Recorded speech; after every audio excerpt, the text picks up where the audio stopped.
Hey guys, so as you know, I ended up purchasing the Lodge carbon steel 12-inch skillet and the 15-inch pan.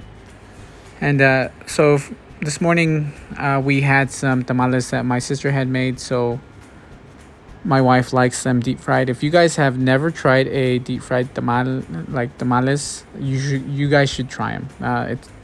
They taste amazing, especially with a little bit of coffee. And I don't know. I mean, I come from a certain part of Mexico. I am Mexican. I didn't know if you guys knew that, but anyway, so and they did a great job. It browned, and my wife likes them extra crispy, so that's why I made some of those extra crispy. Those were for her.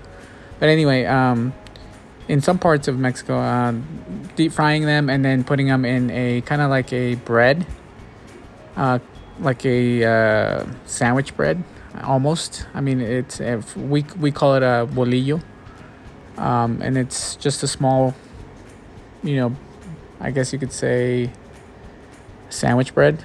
And you put them in there and you drink some coffee and you have them deep fried. They taste amazing. But anyway, getting kind of out of topic. So here I got the 15-inch pan, and as you can see, I cut the tortillas into triangles. And another recipe morning breakfast that my wife likes is chilaquiles, and she has a great recipe. I mean, everybody has their own, but if you guys don't know what chilaquiles are, it's a morning breakfast, almost like huevos rancheros. If you guys don't know what that is either, it's similar to this. But anyway, it's so what it is you deep fry your tortillas, then you make green or red salsa to go along with it, and you kind of smother them in this salsa. And you can add typically, since it's a breakfast kind of deal, you add fried egg. And like I said, there's many recipes, but fried egg, and then you can do cilantro. You can do Mexican cheese, I think it's called queso ranchero. You can do that kind of cheese. You can do mozzarella cheese, sour cream, and I think I said cilantro already. But yeah, cilantro and some diced white onion.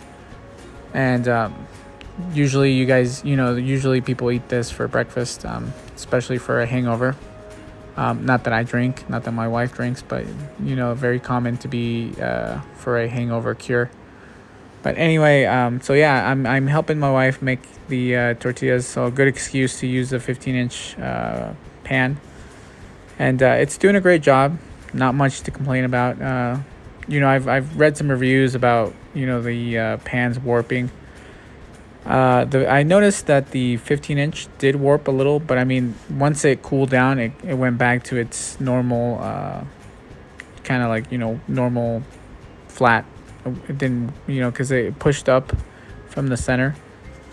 And the 12-inch didn't do that, but the 15-inch did do that. And I've noticed that the bigger the pan, the more probability that it can warp. With the smaller ones, I feel like since they're smaller, it's harder to warp them.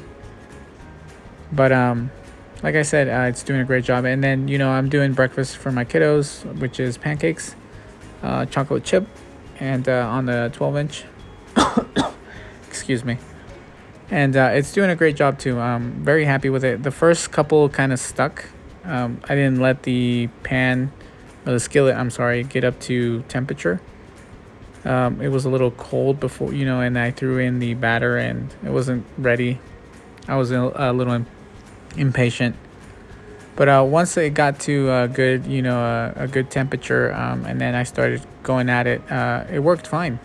It was actually making my pancakes the way I've been wanting to make them, which is, forming a nice crust. And I haven't really been able to achieve that in the cast iron. I mean, I haven't made that many pancakes, so that's one of the reasons. But anyway, this did exactly what I've been wanting to do, which is form a nice crust on it. And that's the way my wife likes the pancakes. That's the way my kids like the pancakes. And I was very happy to see that this 12-inch did exactly that. So very happy with that. And the 15, going back to the 15 inch, the pan, it's doing a great job, but like I said, a little bit of warping in the center. And not only that, but there is uneven heat. My glass cooktop stove, I feel like it's a little finicky. Like I mean, every stove is different, and you kind of have to know, the burner size and the way it works, and and just the learning curve is a little harder for, I want to say, for an electric, glass cooktop. But I feel like the glass cooktop kind of tends to trap a little bit of heat in between the ceramic glass, and the pan itself, and it causes perhaps a little bit more of heat trapped in between, like I said, the pan and the skillet or whatever you have. So I feel like that's why it kind of cooks unevenly, and like I said, the center was cooking. It was hotter than the outside edges.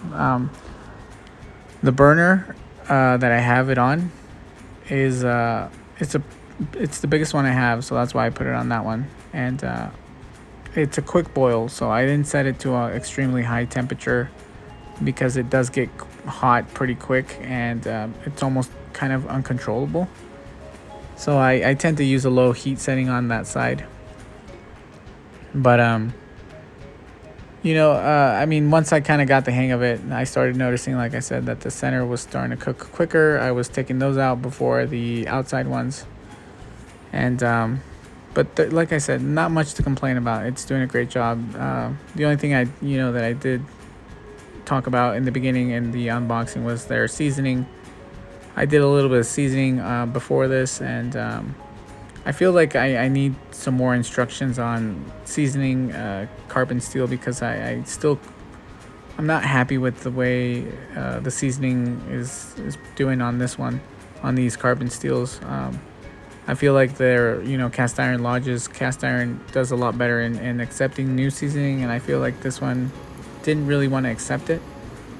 But either way, like I said, I know it's carbon steel, so it's a little different, not completely different. But anyway, no pictures of the chilaquiles, but you can see here, I'm prepping all that stuff. I hope you guys enjoyed this. I hope you guys found it informative, and thank you guys for watching.